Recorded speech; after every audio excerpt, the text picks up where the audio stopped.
Assalamualaikum warahmatullahi wabarakatuh. Bertemu kembali dengan saya Nani Mulyaniah, guru biologi pada SMA Negeri 1 Cikakak, Kabupaten Sukabumi, Provinsi Jawa Barat. Apa kabarnya anak-anakku sekalian?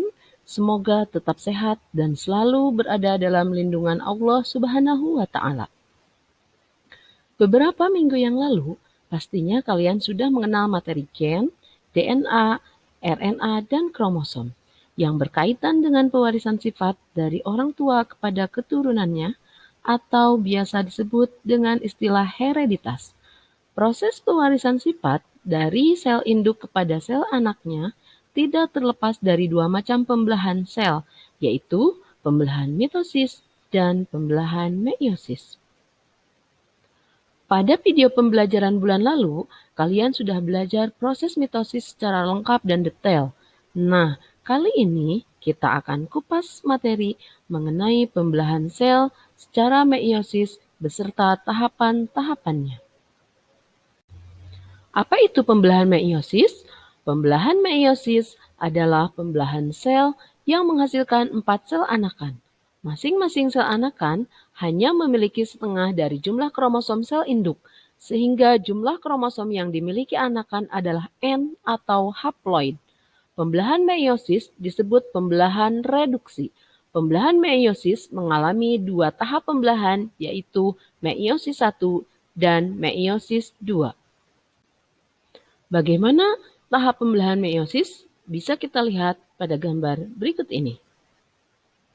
Pembelahan meiosis diawali dengan fase persiapan untuk membelah atau biasa disebut interfase.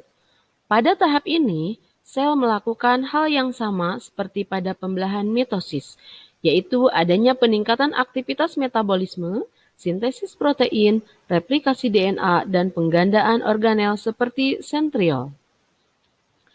Pembelahan meiosis terjadi dua kali, melalui meiosis 1 dan meiosis 2.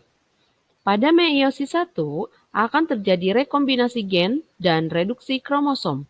Akibat dari pembagian serta pencampuran kromosom homolog, hasil dari meiosis 1 adalah dua sel anakan yang sudah bersifat haploid. Lalu pada meiosis 2, sel haploid mengalami pembelahan kembali dan menghasilkan 4 sel anakan yang haploid dengan sifat yang berbeda-beda. Kemudian kita mulai dengan tahap profase 1. Tahap profase 1 terbagi lagi menjadi beberapa subfase nih, berdasarkan struktur dan apa yang dilakukan oleh kromosom di dalamnya. Tahapan-tahapan tersebut antara lain leptoten. Pada tahap ini, kromatin mengalami kondensasi. Kemudian zigoten.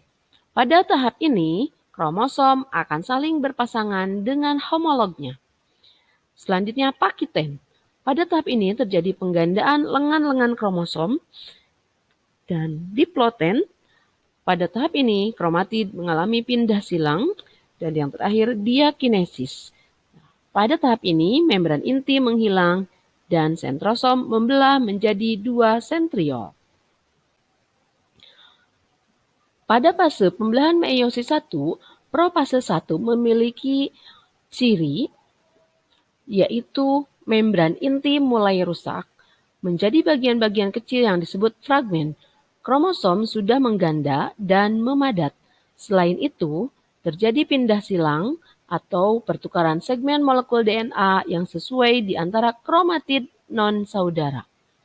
Kemudian di metafase 1, cirinya yaitu kromosom berjajar pada bidang pembelahan atau di bidang ekuator. Selanjutnya, fase anafase. Cirinya yaitu kromosom bergerak menuju kutub-kutub yang berlawanan. Dan yang terakhir dari meiosis 1 yaitu fase telopase. Cirinya kromosom homolog memisah dan bergerak ke kutub-kutub yang berlawanan. Membran inti mulai terbentuk kembali dan terbentuk dua sel anakan yang haploid. Setelah tahap telopase selesai, ada yang namanya interkinesis yang menandai batas akhir tahap pertama dan batas awal tahap kedua. Selanjutnya, proses pembelahan meiosis 2 yang bisa kita lihat pada gambar berikut ini. Pada tahap pembelahan meiosis 2, pembelahan yang terjadi tidak mengalami reduksi. Dalam proses meiosis 2 terjadi beberapa tahap, yaitu profase 2, metafase 2, anafase 2, dan telofase 2.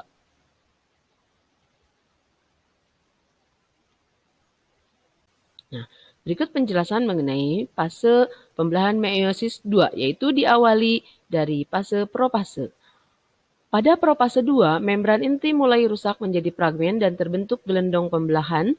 Selain itu, kromatid mulai bergerak ke bidang pembelahan. Kemudian fase metafase 2, cirinya kromosom berada pada posisi berjajar pada bidang pembelahan. Selanjutnya anafase 2, pada anafase 2, kromosom bergerak menuju ke kutub-kutub yang berlawanan. Dan terakhir, telofase 2, pada tahap ini membran inti mulai terbentuk kembali dan akan terbentuk 4 sel anakan yang bersifat haploid. Dari penjelasan tadi, dapat disimpulkan bahwa yang pertama, pembelahan meiosis terjadi pada sel gonad atau di organ reproduksi untuk pembentukan sel gamet. Yang kedua, proses meiosis terbagi menjadi 2 tahapan, yaitu meiosis 1 dan meiosis 2. Dan yang terakhir, pembelahan meiosis akan menghasilkan 4 sel anakan yang haploid.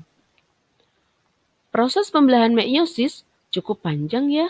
Ternyata perjalanannya tidak mudah dan membutuhkan waktu. Mungkin kamu juga merasakan hal yang sama ketika mencoba memahami materi ini.